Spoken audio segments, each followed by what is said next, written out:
Welcome back to All This Math. This is Professor Parker, and for this lesson, we're going to be solving a system of equations with three variables in it. All right? So, let's take a look at what we got. And remember, well, not remember, but, in case you've seen any of the other videos in the playlist that are about solving systems of equations with three variables in it, then I will say remember. Remember, the goal is to create a 2x2 system, or to create a system of equations with two variables in it. All right, so we got to pick a variable that we want to cancel out. Okay, now what I'm gonna do is I'm gonna cancel out the y's because I know I can match up the first equation and the second equation, and the y's are automatically going to cancel out when I add the two equations together. All right, now when I match up the second equation and the third equation, it's not going to happen automatically, but all I'm gonna do is I'm gonna multiply this by 2 to change this to a negative 2y, and then the y terms will cancel out in the second and third equation as well. So let's do that. I'm gonna rewrite the first equation and the second equation together.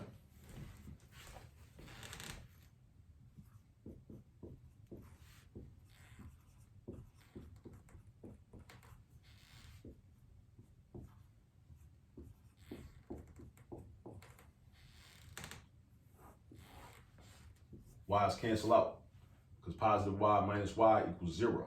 Not 0y, not 1y, but 0, just 0. They're going. 2x plus x gives me 3x. 3z and negative z gives me 2z. Negative 2 and negative 3 gives me negative 5. So 3x plus 2z equals negative 5.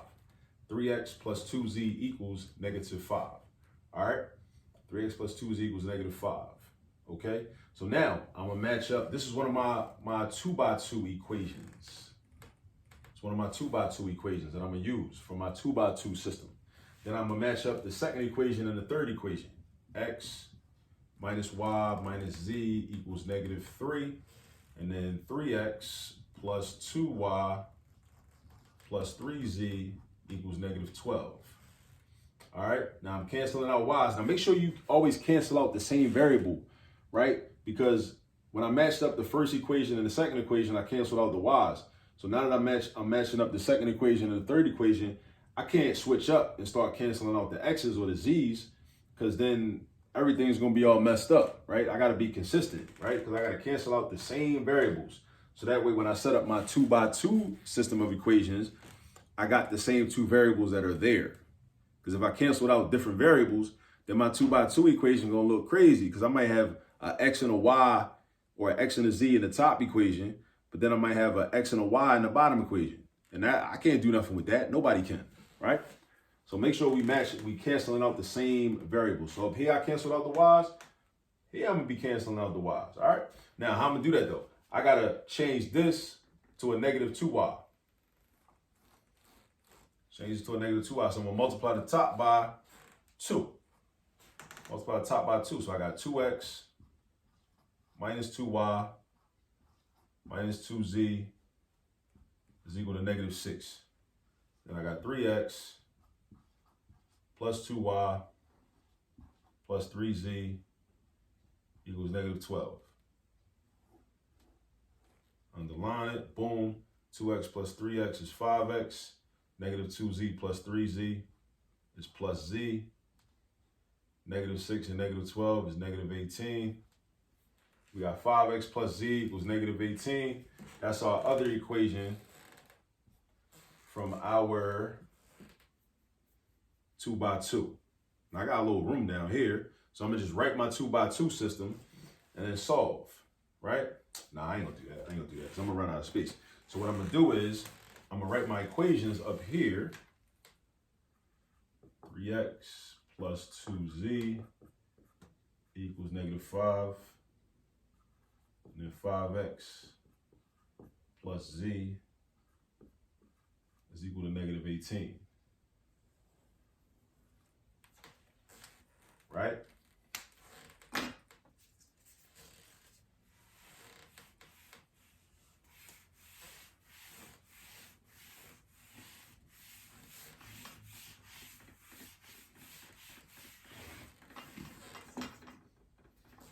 All right. So now, this is my 2x2 system.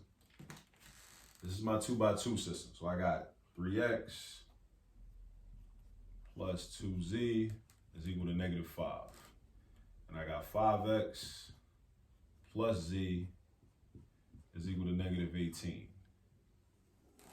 Now, I think I'm going to get rid of the z's. So I'm going to multiply the bottom equation by negative 2. All right? Top equation stays the same. Because if I multiply the bottom equation by negative 2, this z is going to turn into a negative 2z. And then the 2z and the negative 2z are going to cancel out. All right? And that's what I want. I want the z's to cancel out. So the top equation, I just rewrite it. 3x plus 2z equals negative 5. And then I got negative 10x minus 2z equals positive 36. Add everything up. I got negative 7x. The z's cancel out. Is equal to 31. Ooh, this is going to be ugly. If you got enough experience with algebra and solving equations, you already know what your answer is going to look like. And when I say it's going to be ugly, I mean it's going to be a fraction that I can't reduce.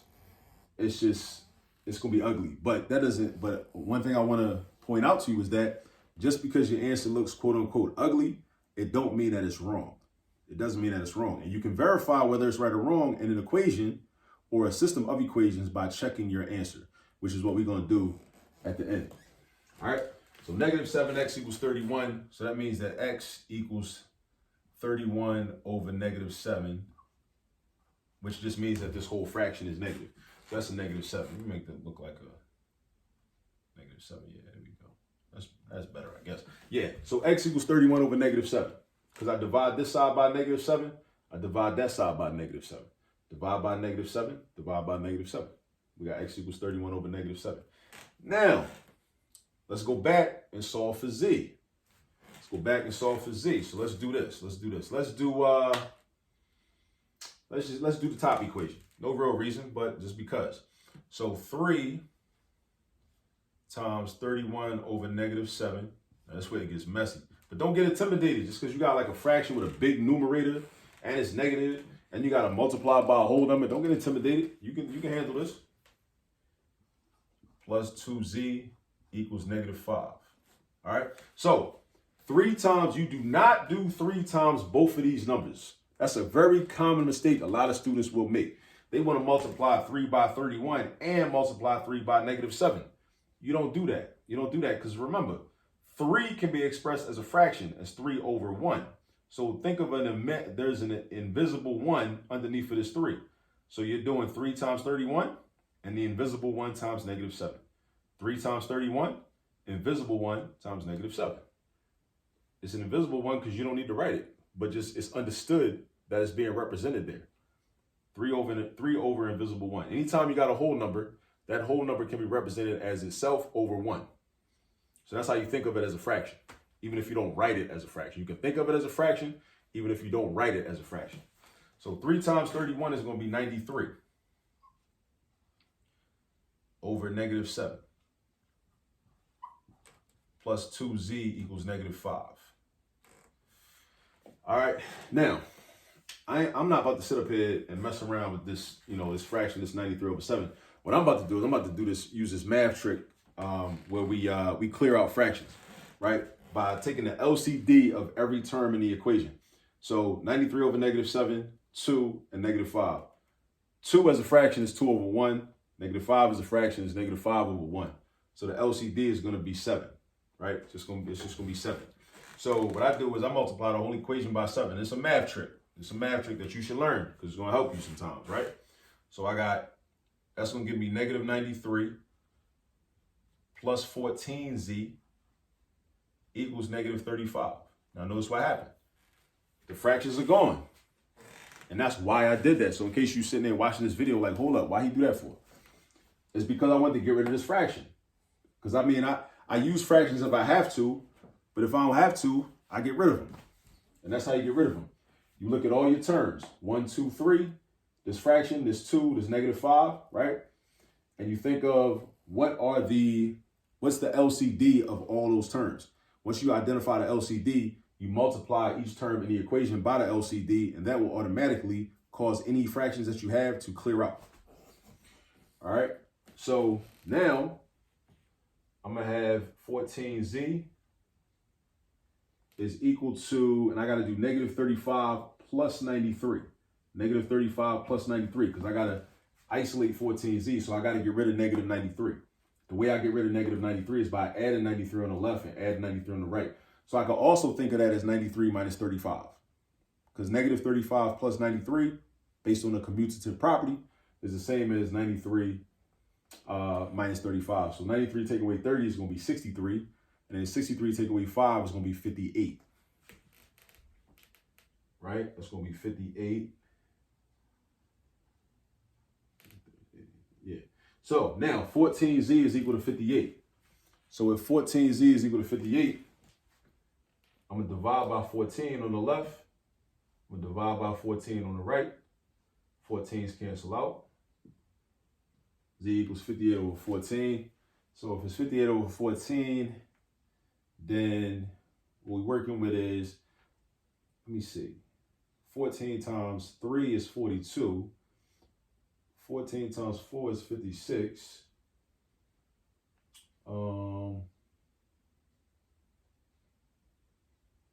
Let's reduce this.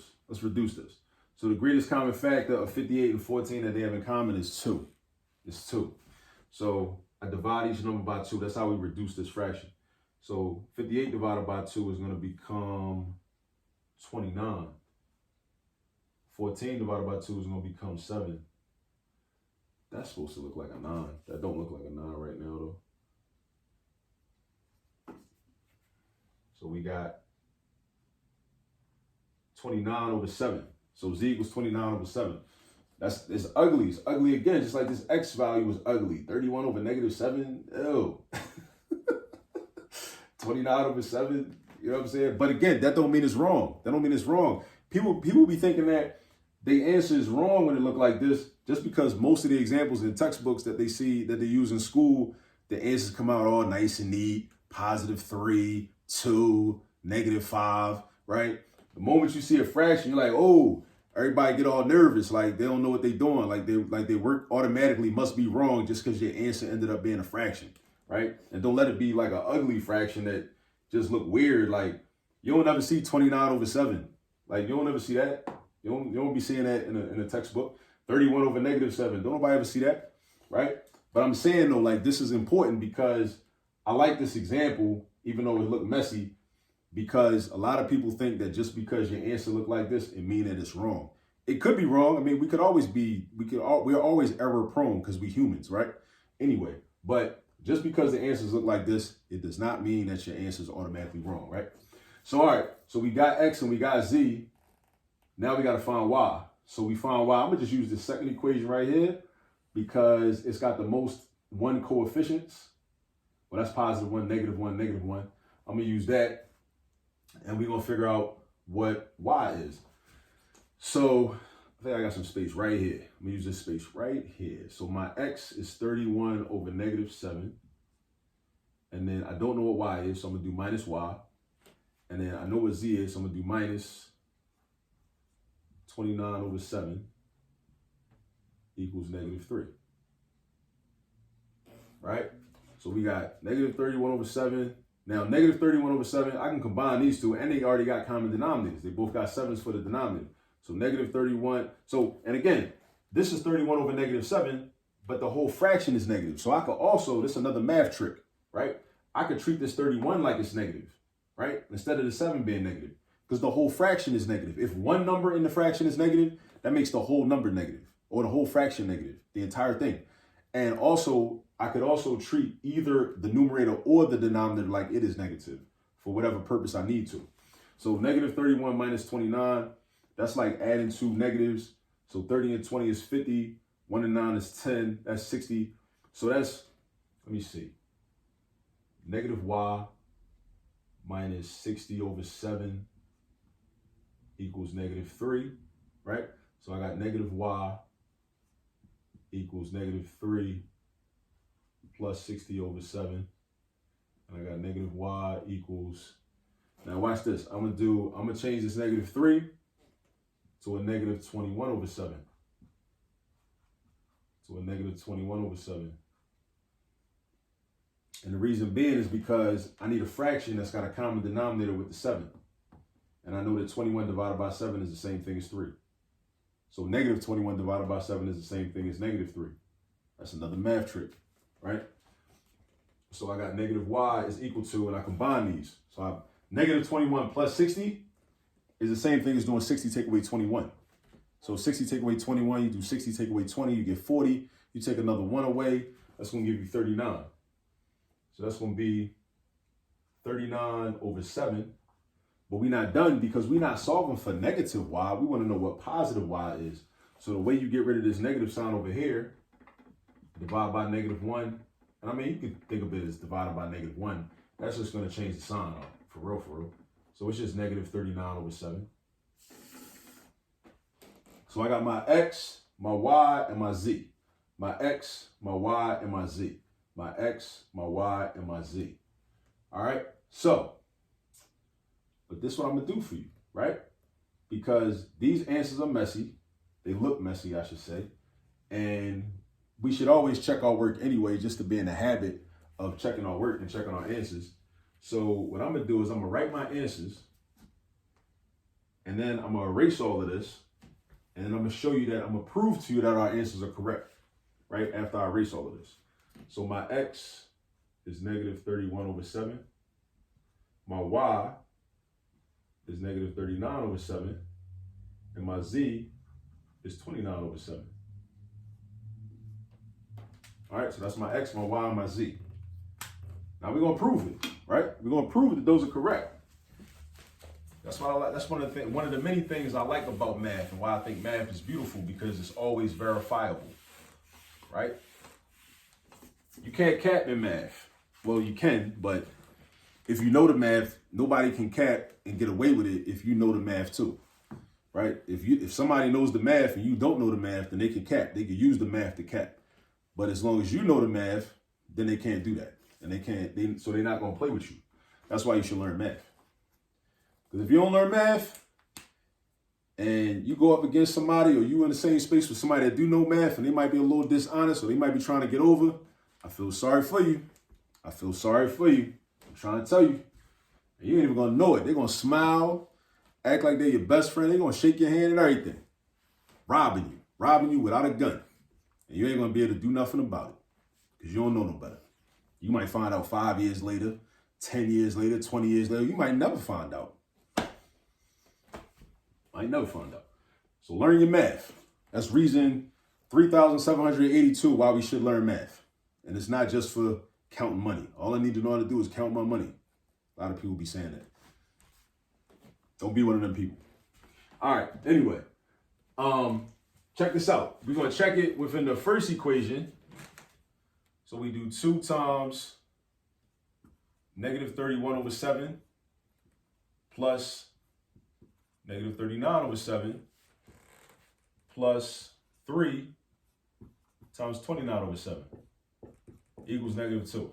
Yeah, I know this is a very lengthy problem. It's a very lengthy problem, right? And it's even longer because I'm giving you my ad libs and all my extra, instruction on like how to think about things and whatnot. But trust me, it's worth it. It's definitely worth it. So this is going to become negative 62 over 7. Remember, think of it as an invisible 2 over 1, a 2 over an invisible 1. We write it as a whole number, but think of it as a fraction, 2 over 1. So we're not doing 2 times 7. We're not doing 2 times 7. I can't stress that enough. We're not doing 2 times 7. That's what we're not doing. Plus a negative is the same thing as just subtraction. So that's minus 39 over 7. Over here, 3 times 29. 3 times 20 is 60. 3 times 9 is 27. 60 and 27 is 87. So that's 87 over 7, which equals negative 2. Now we just got to add everything up and see what's up. So negative 62 and negative 39 is negative 90 plus 11, or negative 90 minus 11. That's negative 101 over 7 plus 87 over 7. Does that equal negative 2? The difference between 101 and 87 is actually 14. So that's negative 14 divided by 7. And that does equal negative 2. Negative 14 over 7 does equal negative 2. So that means that we good with the first equation. So we good with the first equation. All right, let's go to the second equation. Matter of fact, let me write this. This is my check, so you'll know what it is. All right, so then we got negative 31 over 7 minus negative 39 over 7 minus 29 over 7 equals negative 3. Negative 31 over 7 plus 39 over 7 minus 29 over 7 equals negative 3. Negative 31, so all our denominators are the same. They're all the same, right? All the denominators are the same, so we good, right? We got common denominators already. Negative 31 plus 39 is going to be, what's that, 8? Yeah, that's 8. And then 8 minus 29. 8 minus 29, think of it as like 29 minus 8, but make your answer negative. That's going to be 21. So this is negative 21 over 7. Does that equal negative 3? It does equal negative 3, because negative 21 divided by 7 is negative 3. All right, so we good with the second equation. We good with the second equation. All right, now, third equation. I'm about to run out of space. So let me do this. Let me erase these. Let me erase this information. Right?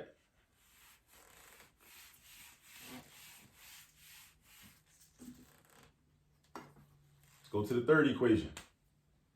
All right. So it's not that bad if you know how to multiply fractions. If you know how to multiply fractions and you know how to add and subtract fractions and you know how to do arithmetic with positive and negative numbers, this ain't that bad. It's tedious, but it's not difficult. All right. There's a difference between something being difficult and something being tedious. 3 times negative 31 over 7 plus 2 times negative 39 over 7 plus 3 times 29 over 7 is equal to negative 12. All right, again, 3 times negative 31. You do not multiply this 3 by this 7. You do not multiply this 2 by this 7. You do not multiply this 3 by this 7. You don't do that. You only multiply the 3 by the numerators, the 2 by the numerator, the 3 by the numerator. All right, so that gives me negative 93 over 7. This is going to give me negative, let me see, 60 and 80, 78. Negative 78 over 7. This is going to give me 60 and 27, 87 over 7 equals negative 12. So negative 93 over 7, negative 78 over 7, 87 over 7, negative equals negative 12. All right, so now we just got to add everything up. Negative 93 and negative 78. That's going to be negative 160 and 11. So that's negative 171 over 7. And then we got plus 87 over 7 equals negative 12. So what's the difference between 171 and 87? We got 71 plus 10 is 81. And 3 is 84. Negative 84 over 7. The question is, does that equal negative 12?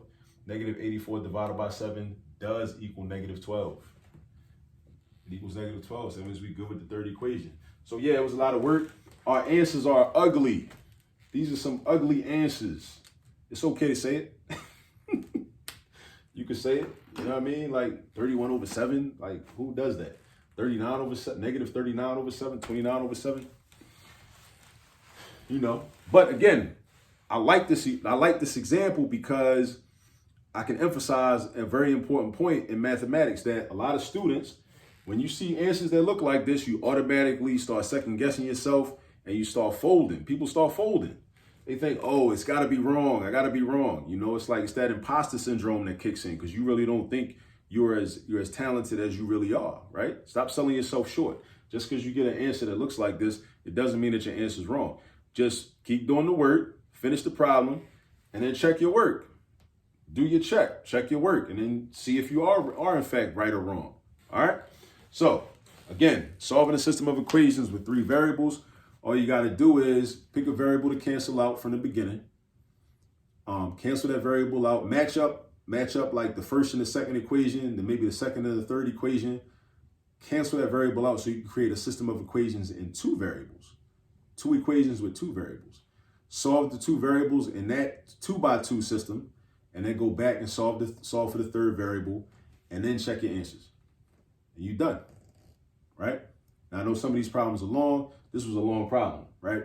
But, you know, it comes with the territory. It basically is what it is, you know? So go get some more practice.